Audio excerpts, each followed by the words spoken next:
I love it. Good afternoon. My name is Dr. Beth DuPree, and I'm here once again with my very dear friend and amazing healer, Susan Apollon. Thank you. It's And great to be here. You can hear the grass being mowed in the backyard. Yes. It's a beautiful, actually, for the end of July, the weather's amazing today.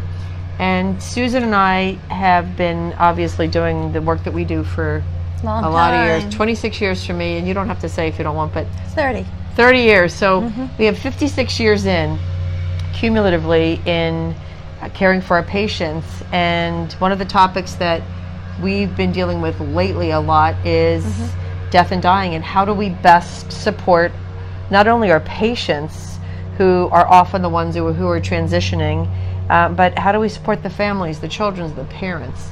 And we thought this was a really good time to have this conversation, because everybody is going to get there. None of us escape life alive, and I tell that to my patients all the time.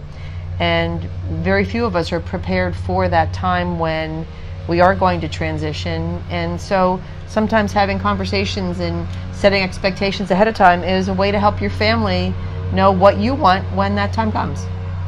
Conversations are a good thing. I like They that. are. Thank you.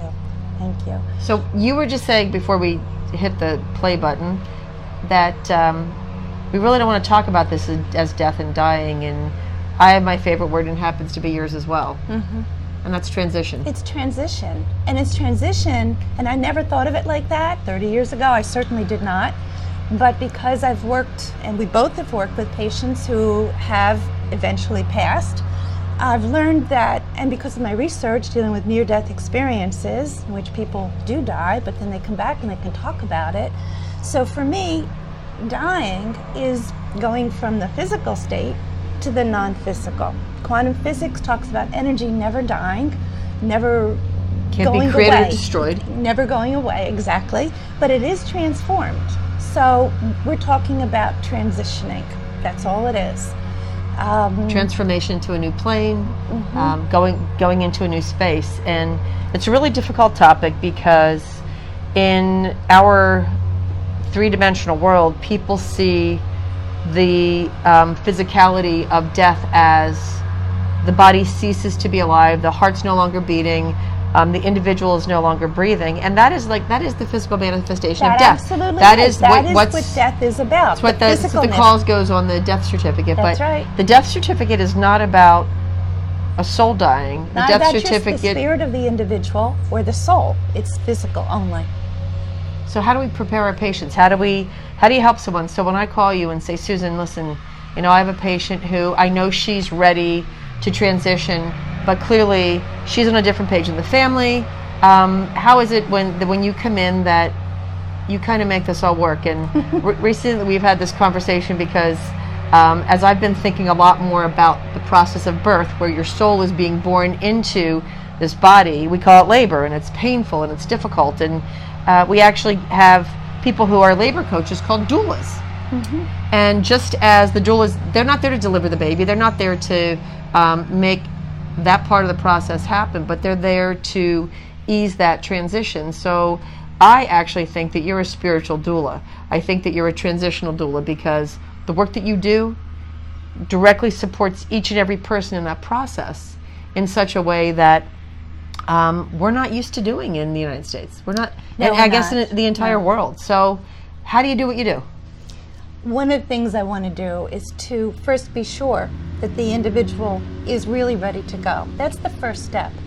But once I know that they are, and that what I often find is that they're struggling not just to take breaths, not just to drink water, not just to eat, but they're trying to stay here for their family that's not really comfortable in letting them go yet. And that's so hard for them, because really it's a challenge for them to be here. And so it's enabling the individual to share that with their family members. It's a difficult conversation to start, because it's very hard. It's not about giving up your will to live. It's about desiring your will or your desire to set your soul free becomes greater than the will to stay in a broken physical body. That's exactly what a young woman said to me recently who passed, and Beth knows who I'm talking about. Essentially, she said, my spirit is strong, I want to live. But she also understood her body was not supporting her. And she had been waging an extremely valiant fight for over a decade. And so she was tired. She was really tired. And so the first step was to enable her to have that conversation with her family, first her husband and then her children. And so that was very special when that happened. And one of the things I encourage people to do is find out once the individual says, I'm ready to go, and then it's really about what can I do to make them comfortable. How can you facilitate their peaceful passing? Mm-hmm. Part of that is finding out, do they want to pass at home or they want to pass in the hospital? So many that I've worked with, and Elizabeth Kubler-Ross, a mentor of mine, and who's really the teacher on death and dying, who's since passed, but she knew most of her patients wanted to die at home. Where they felt comfortable and they felt embraced. Exactly, that's where it feels safe. You know, if you're going to pass, let it be where you feel most safe and comfortable, surrounded by love. So that's the first thing. And also, does your loved one want you to be there? In most cases, they do. Having said that, you want to also, it's okay if you want to die without people around you, know that as well. But one of the things that I have found, Kubler-Ross certainly noticed it, and I've seen it in my clinical work, is that some people who are passing, they're transitioning, they know that they're going, but they stay. They push themselves to stay here. They hold on. They hold on to for life others. For others, because they feel, if it's a child, they feel that mom and dad aren't really ready to let them go. If it's a parent, they feel guilty about leaving their children, and so on and so on. And so one of the things you want to do is to be able to give your loved one permission to go. And saying something like, I had to do this for my mother-in-law, you're just saying something, we're going to be okay. You don't need to worry about us. If it's children, you know, if you can help them, say, Mommy, you've taken such good care of us. We had Daddy. We'll be okay. It's all right, Mom. You can go. If it's the other way around, you can say the same thing, you know, but give them permission. And I did that with my mother-in-law, who struggled to survive over a summer. Many times we thought she'd pass, and it wasn't until the family left the room and I said to her, Mom, you don't have to do this anymore. We're really okay. And you know, we flew home that night, and before we even got fully in the door, we learned that she had passed. And so this is something that we need to learn to do. So you had given her permission, and at that point she felt as though there was no longer a reason for her to have to hold on, because she knew that you were okay with her transition. That's right. We were okay with her leaving. We were going to be okay. And she could move on, and she needed to. So anyway, this is something that you want to do. Now, one of the things that I think about sometimes is, what does love have to do with transitioning? Everything. It has everything to do with it. It does.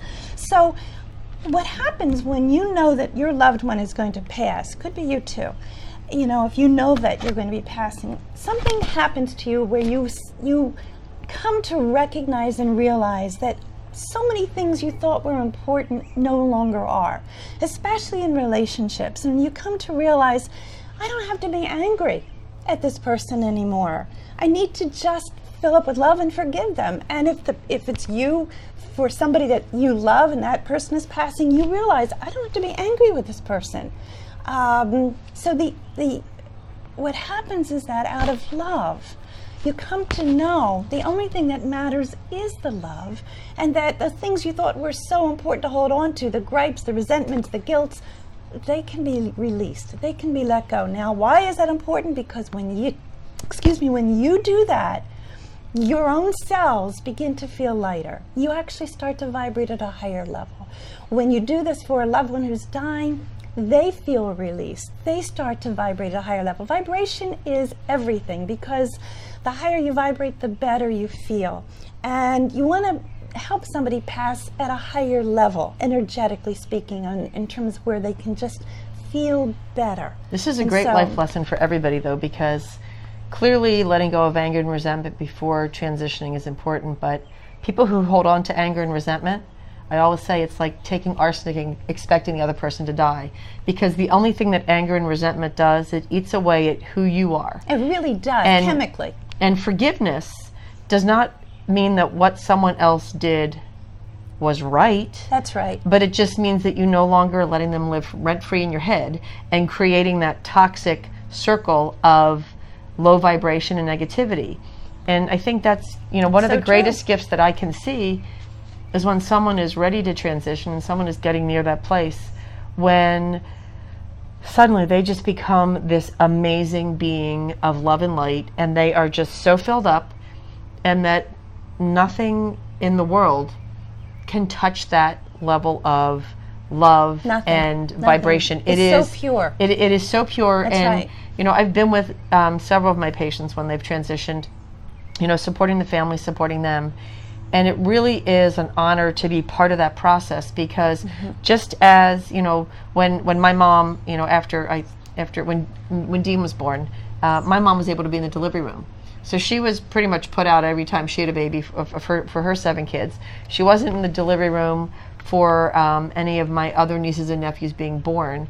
And since I thought Dean was going to be one of the last in our family, which I think he is, except for the great-grandkids, having my mom in the delivery room for that process, and I've just been going through pictures, and I found the picture of my mom holding Dean in the delivery room above my head, and that level and that unmistakable, unconditional love, that unbelievable feeling, you could see it in her face, you could see it in the baby's face, you could see it in my face.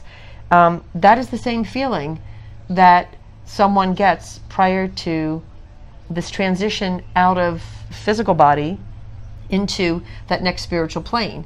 But we tend to forget that this is a cycle, and that just as labor is difficult, so is dying. Dying can be a difficult process, but we've made it more difficult because we don't talk about these things. We don't talk about, how does someone want to die? What do they want done? What are the things that they need to be filled up with that love? Do they need to be with their family and friends? Do they need to say goodbye to people? Or do they want to be pulled back and just be around the 3 or 4 people that they want there?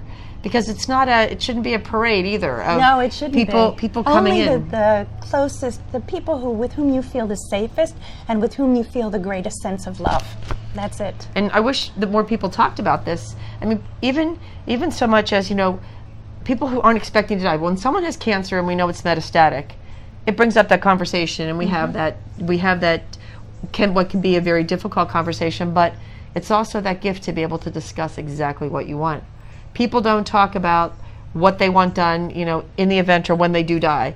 And I had this conversation with our kids. We were hiking last year in Sedona over Thanksgiving, and we were climbing up to the top of Bear Mountain. And I said to my oldest, I said, Tommy, I said, over this canyon, I said, when I die, that's where I want you to toss my ashes. And he didn't even blink. What a gift that you gave him. But he didn't even blink an eyelash. And he says, Mom, it's going to be difficult for Dean and I to get up here with our walkers. So, that was his beautiful way to let me know that I'm going to be here for a very long time. That's right. There were people who never expressed their desire, whether they want cremation or burial, whether they want their remembrance to be a celebration of life, or whether they want a religious church service, because everybody has different needs. And I know, my mom is 92, and she talked before she had, got into this phase of Alzheimer's, about the songs. We know what songs she loved. And we know that, my mom is definitely a churchgoer. And so my mom would, I believe, want to have that religious service, where my dad, he'd want us to be partying and having a party up at his airport, roasting Seacrest hot dogs on the grill, celebrating everything about who he is. Right. So everyone's different. And very different. Understanding that and needs. Finding that out is an important conversation that I think more people need to have it. And that we talk about cancer in many times, many people see it as a negative. A cancer diagnosis can be a gift, because most people that get cancer aren't going to die from it, but it brings up these difficult conversations. And when my brother was killed when he was 27 years old, he had a conversation with us about what he wanted done, which was very bizarre at 27. In the event that he ever died, he wanted to be cremated and tossed out of an airplane, flying to Peoria, Illinois, like he used to do. But people don't typically have those conversations every day. And, it might be a good, round the table conversation. Say, listen, what do you, it's just, but it's hard to bring up because people think it's morbid. They But to do. me, it's a normal part of living. It is not something that's unexpected in the sense that it's going to happen to everybody at some point in time. But we don't always know when that's going to happen. No, and so this is long before, hopefully, transition happens. But what Beth just said is perfect. You know, put it into a casual atmosphere. You know, just bring it up casually, and you get much more accomplished. I interviewed 9/11 women, especially for my first book, and several of them had talked about how their husbands had let them know, had conversations they with had them. these conversations, and they let them know exactly what they wanted. Now, there was an intuitive experience going on with the husband letting the wife know, but that did happen.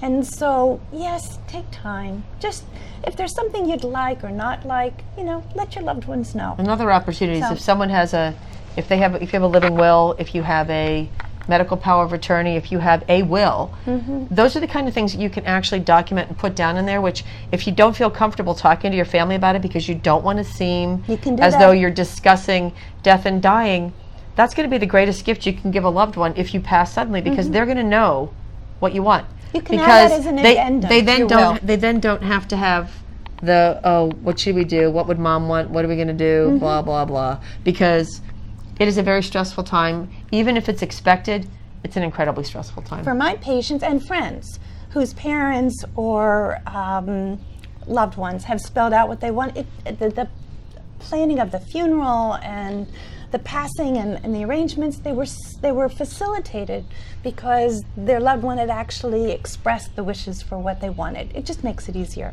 So my transition doula, my spiritual transition doula, what else do we need to talk about so that we can enlighten our friends and sort of in colleagues? Along the same line that we were just talking about, but slightly different, because I really wanted to talk a little bit about what happens at the time somebody is actually transitioning. We wonder about that. We wonder, what's it going to be like when I'm actually dying? I'm going from the physical to the non-physical. And so I've been fortunate to do research again on people who've had near-death experiences. And the general consensus is that it's a very peaceful transition. One of the people in I think it was my first book, Touched by the Extraordinary, book 1, I think, is a friend who had died, literally, had died. And she had a near-death experience. And when she returned, she said to me during this interview, she said, Susan, it was just like I didn't know I had died. She said, I was like going through one door and just going to the other side peacefully.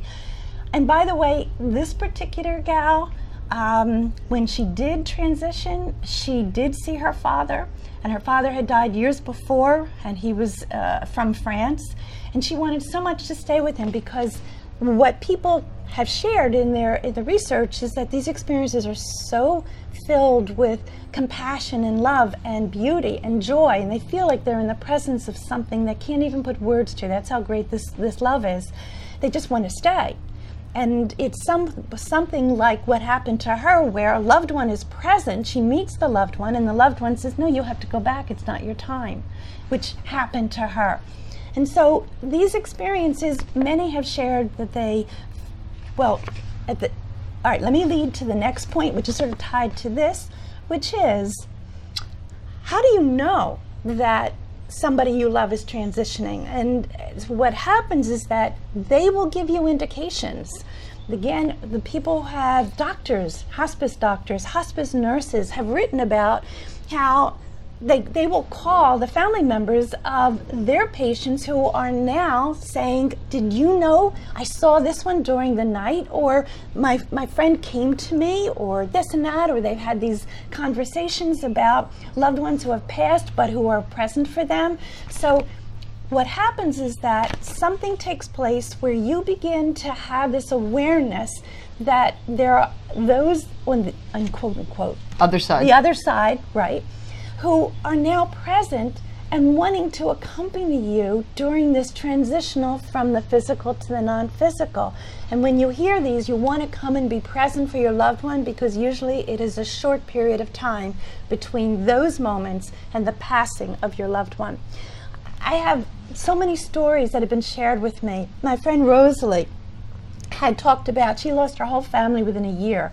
And the first time when she went to see her mother in the hospital, her mom said, Rose, who is that person at the end of the bed? So she was already with a loved one. And Rosalie didn't see anyone, but she saw her mother's eyes. And her mother's eyes were aglow with enthusiasm and excitement. It's the love. And it was the love, right. And again, her mother died shortly afterwards. Her father, several months later, when she went into the hospital room, I'll never forget this, her father said, Rose, it was such a busy night. I had so many people coming, visitors during the night.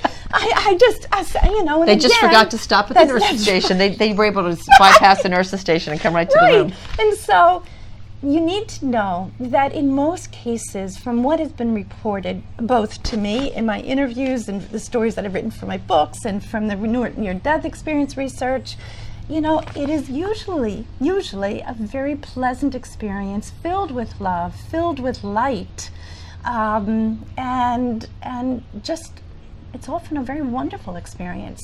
So Joan Borisenko is a very well-known psychologist who deals with spiritual matters and death and dying as well. She, and I've written this in my book, her experience when her mother was dying, her mother was a very difficult woman and created many challenges for Joan. But Joan was present for her mother, and Joan's son was present as well. And there in this room, as she was watching her mother, first of all, she had a meditation in which she felt she was birthing her mother now to the other side. Wow. Which I feel is so powerful, because that's what we're doing when you're filled with love. You are there sitting with them, your presence is loving, and you are birthing them to the other side. The second thing during that piece, when her son saw, literally, his grandmother transitioning, the room filled with this energy of light. And he suddenly, intuitively, he connected with his grandmother.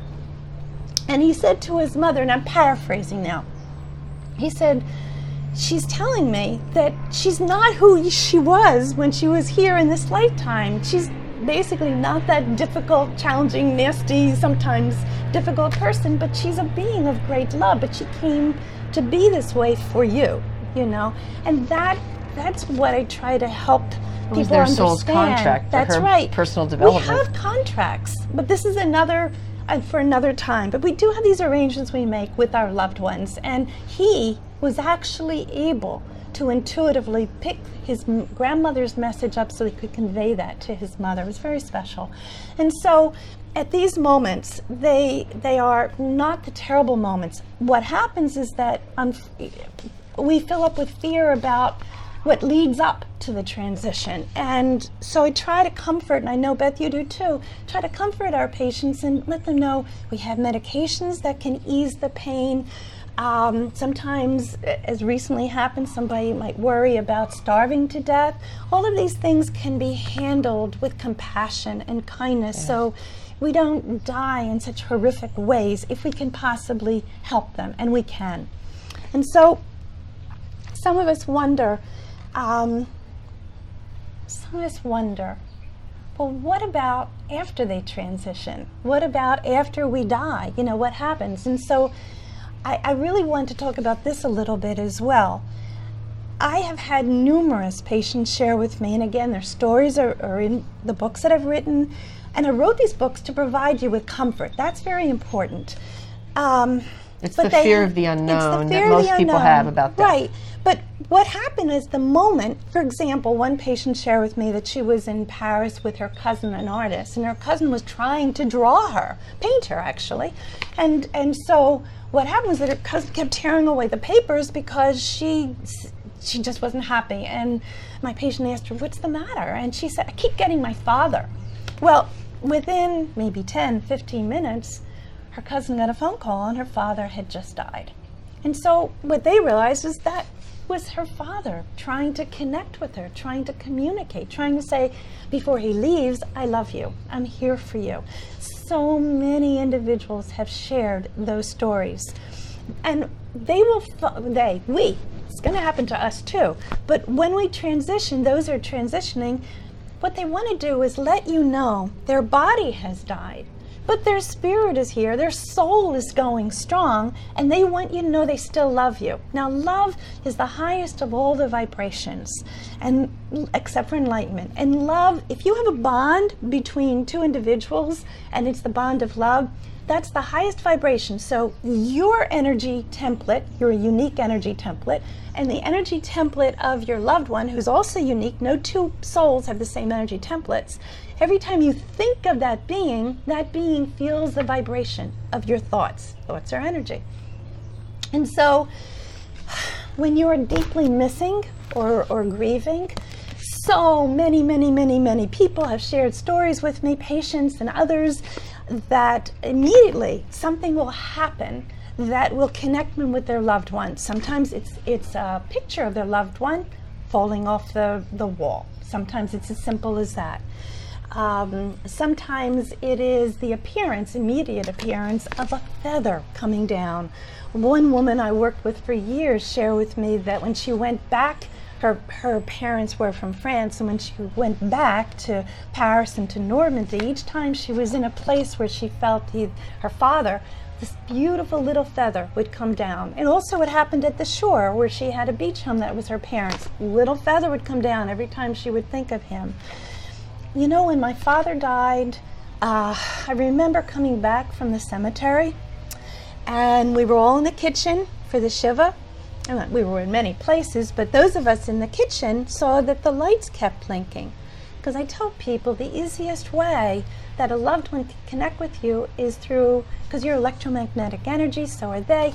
They can just, through the electrical, anything that's electrical, they can blink lights, they can turn televisions on and off, they can do all sorts of things.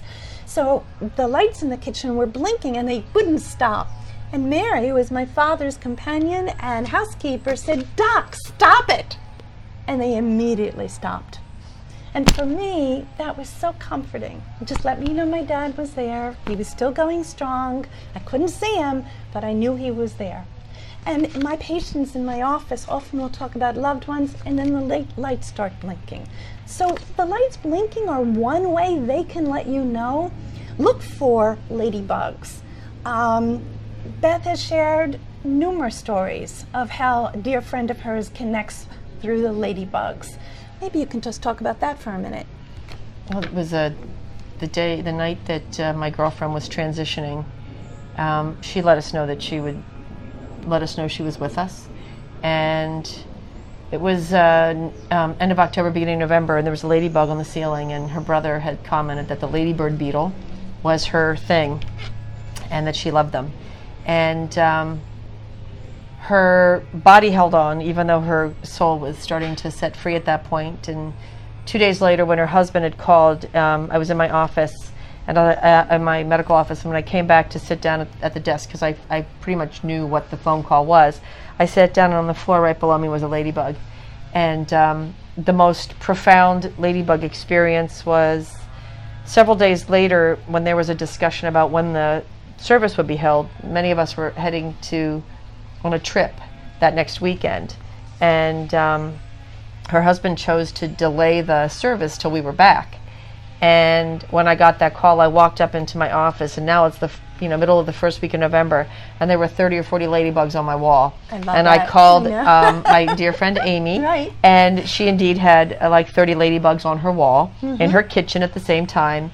And so for many different events, and it's not always the physical ladybug. Sometimes it's the ladybug purse. But I've gotten spotless ladybugs, black ladybugs, and now it's just I know we call them ladybug moments, and those are moments when I am pulled into that place of peace and comfort, and stop and take notice, because there's clearly something I'm missing, because the ladybug was sent to me at that moment to remind me to truly be present in the moment, because a lot of times we get caught driving down that road of life and not seeing what's beside us. So true. And then suddenly things are in your rearview mirror. So many of us don't take time to have those moments in life where you just appreciate exactly where you are, and that's what we learn from our loved ones. Is they're reminding us, they're giving us a little message to stay present. And it can be a butterfly,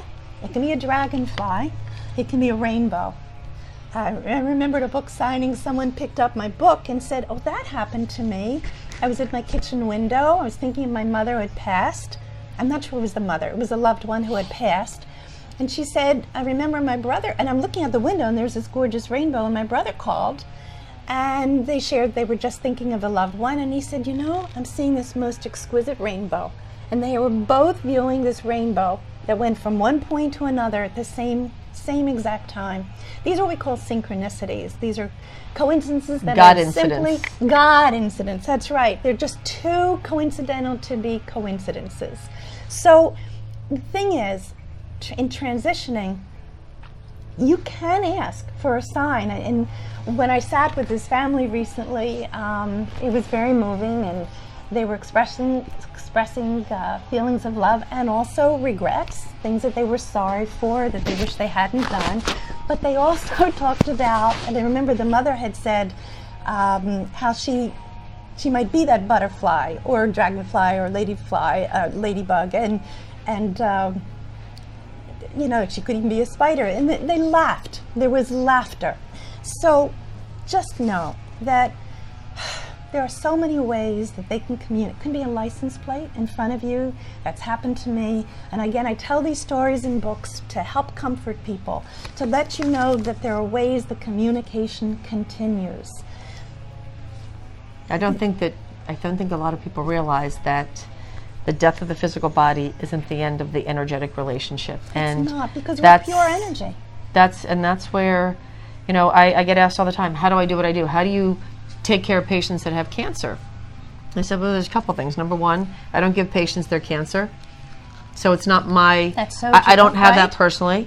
I can't always take it away, but I know that I can empower them and enlighten them on that journey to find healing, to create an authentic life, to actually, you know, come to a place where they can appreciate exactly what they have in front of them. And the second thing is, I know that death is not the end of our spiritual journey. Death is just a transition point. And so I remind my patients every day that, you know, that the opposite of love is fear. It's not hatred. And fear is the one thing that I have zero fear of death. I don't want to die now. I got a lot of living I want to do, but I don't wake up ever afraid of dying. I don't do stupid things that would end my life shortly, because obviously I'm living in this... It's just wisdom. Yeah, this three-dimensional world. But that being said, you know, we go through life so many times not appreciating exactly what you have in front of you. And so the gift that I have been given from my patients and what they've taught me through their cancer journey is that, you know, none of us are guaranteed tomorrow, and that when I see them empowered and changing things in their lives and doing things differently because now they've had that wake-up call, you know, I don't want to have the wake-up call of cancer. I don't want to have the wake-up call of some other life event. And so I'm trying to learn those lessons and live my life that way, which is why I'm making a little transition and a little transformation. I don't, because I use transition a lot for transition to death, I'm just transforming my physical status from the East Coast to the West Coast. So it's a big transition and a big transformation, but it's all good. It is all good. The thing that if you permit me, without misunderstanding, I want to explain that I quote unquote like about the dying experience or the death experience or the transitional experience is that just as cancer is a wake-up call to life, or any major disease that can be life-threatening is a wake-up call, so is the dying process. It is in this process that we come to realize there is a change in our perspective. We begin to stop seeing so much from the head and cognition. We stop thinking so much. We start to come from our heart where we know truth resides. And we realize what matters is the love that we have for these individuals. And that, you know, with all their stuff and things we were upset about, what matters is that they're here, that we can love them, we can hug them, we can talk to them. That's what matters. And so the transition process teaches us what's really important about life. And hopefully, as you open your heart and you have some of these mini miracles, which are not scientifically proven, but you know them to be the truth because the truth resides in your heart and you've observed them and you've seen them. You know there's more to life than what you can see, touch, or feel. And so it's a wonderful process that helps us to grow. I always call it you grow spiritually, you grow your spirit. When somebody you love is dying, or even your own journey, you're still growing, and that means that you're healing. You're actually healing your life. You're actually becoming one with a sense of peace. And you want to leave in that state of peace, and you want to help your loved ones leave in a state of peace. I think most importantly, we're eternal beings. And this love, isn't it. This is not it. No, this is not it. And so when your loved one passes physically, please know they continue to be, if you allow them to be, a part of your journey. Whether you allow them to or not, if they love you, they will be. But there is an ongoing bond that exists between you, and it will bring you peace if you allow it to do so. And just by choosing to focus on the love rather than anything else, that will connect you with your loved one forever. That's perfect. Mm-hmm. Thank you, my friend. Thank you, sweetheart. Thank Conversations. you. Mm-hmm. Conversations. Just That's like what we have. need. That's right. And may anyone who has the opportunity to work with you through this process, patients, families, know that they're really blessed because you understand this. And I still think that we need to have the transitional spiritual doula school, and you need to be the instructor. So thank you, my friend. Sweet. Thank you. Mwah. I love you. Have a great day. You too, everybody.